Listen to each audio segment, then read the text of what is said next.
Does anyone have any questions? I'm just curious, Doug and Tara, what kind of success rates do you think you have with the people you work with? I could ask the probation office that too, but that's, I know you've got to tell me. Well, I can start. People usually ask us about our recidivism rates. Yeah.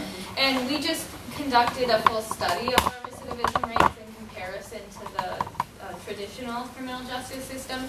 And so all that report is currently being compiled, but our rough rates that we compiled a few years ago are people who go through our program and successfully complete don't 90% of them don't reoffend within 1 year and 75 within 3 years. So those are roughly our recidivism. That's pretty fair numbers. We're not quite at the 90%, but yeah, that would be very nice. But no, we do about, I use a rough figures all the time, about a third of the people that come through churn out. They have to make a commitment up front, and they can't hold that. But of those third, they don't all fall off. I usually get back approximately 30 to 40% of those. I was wondering, does somebody have to be through the court system in order to be through your program? No. Or if you know somebody, can they come? Is there a cost? Right off the street. It's as we were discussing up front. It's a little disheartening when I walk through, like when I come up to the commissioners. If as I'm walking through, and different parole officers will stop. You get to know an awful lot of these people. So you'd like to think, unfortunately, that it's more guided from that, but it's not. If you go down, like we used to have when Greyhound was downtown, you find my business card. The people on the street, Harbor House, Harbor Lake, they'll have they're on PPO.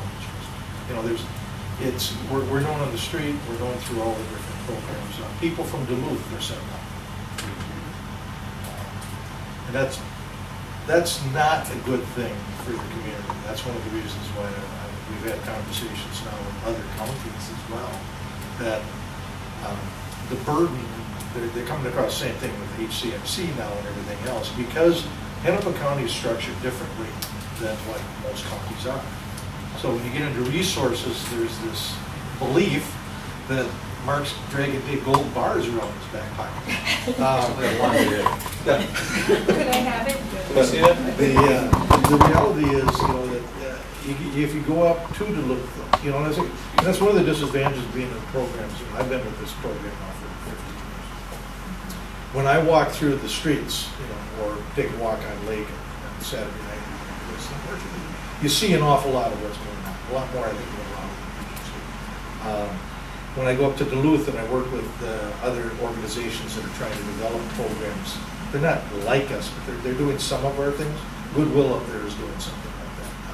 I helped them get a mattress recycling program going up there before we even started ours.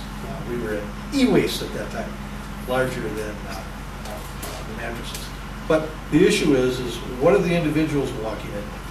Okay, they're walking in with the frustration you and they just served their time. They have this belief in their head, no different than every kid that's going to graduate right now. I'm done. And they walk out in the world and nobody will hire me. Nobody will let me live here. I don't have this, I don't have that. They don't even, majority of the people that come to me do not have a state ID. They don't have their birth certificate. They're not even preliminary ready to start looking for a job.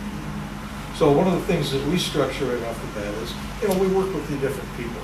We try to get people, and trust me, the parole officers, from their first thing, they're right on them on that. So. But it's no different than anything else. Unless you hand walk a lot of these individuals, they aren't ready to walk on their own. So what we do is we give them those skills to walk. So how much unmet need is there, and what do we, as a society do about it? I mean, if you know that your client cannot get housing, you know that they can't get a job, and if you only have, 5 jobs and you've got 26 people sitting in your waiting room. I mean, isn't it just forcing them back onto the streets? And how do we fix that? How do we get more people like PPL to go take level 3? That is a big challenge, because unfortunately due to funding, and not part of the United States, I don't want to, it's bad luck. The reality is, he's a wonderful organization. However, due to their changes over the last 5 years, their outcomes, people are you're being very degraded. Now, if I was to follow suit to the other job training programs in the cities and selected, tested everybody up front, I don't test. You're in my facility for 2 to 3 weeks before you're even given a TABE test. Okay? It's assimilation into the environment. That's what I do. And the reality is, if I did that, our success rate, I would tell you, we're 95, 99. I could produce so many more people. I could shorten my program, and I could move people through. And for 2 to 3 years, the commissioners would hear nothing but, my gosh, look at the industries. Boy, they're putting a lot of people out there. The reality is, though, what does it really become? That churn factor is back there. Until you give people that true stability, the true skill set that they can stand up for themselves, you're starting. So the community, to develop more programs like us, to have them open up to that, I'll be honest, I've got a licensed social worker. Even though she is dedicated to the cause, it's an expense. It's a huge expense. We run a school in-house. That's an expense. Somebody wants to be a GED, get their GED. And that costs us a lot of money to have that, to have our career development center, our education center. The big answer to that is for everybody to know where your elected officials are. I mean, that's really where everything is coming down to. Whether it's services or those of us who are working at street level, the bottom line is money. And we're all being asked to do a lot more with a lot less.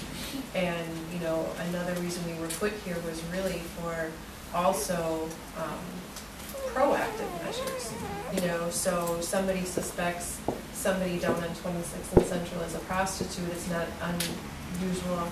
I get a call, hey, do you know this person? No. It's not unusual for me to work with that person, even though they're not on my caseload, because it's for the better of the community. And also, I don't want this person to be a statistic. In all actuality, the reality for our office is that is almost obsolete at this point, because my caseload has gone up, because of who I work with, etc. So, I mean, we can come up with some gazillion different things, but the bottom line is money. I just want to throw something in. 40 years ago, I taught kindergarten in first grade with the National Teaching Corps. 30 and 35 years ago, I was a probation officer, a member of probation in 26 in Bloomington and in Pilot City. And I've come to believe that if you really want to make a difference, we need to fund programs like early family and childhood education, Head Start. It's like a little ball. Remember that toy? Little ball that rolls and things. What we're talking about here is down at the bottom. These people have been told they don't count since they were 4. A lot of them. I used to get them in first grade, and by 3rd grade we'd lost the battle. It was over. It was over. There was no more point in intervention for a lot of those kids. We busted an 8-year-old for extortion. He was copping lunch money in the parking lot. He died, he was shot to death when he was 16. I mean, you either laugh or cry, but we've got to get it early, because that's where it's at, with the little kids. Sorry, but.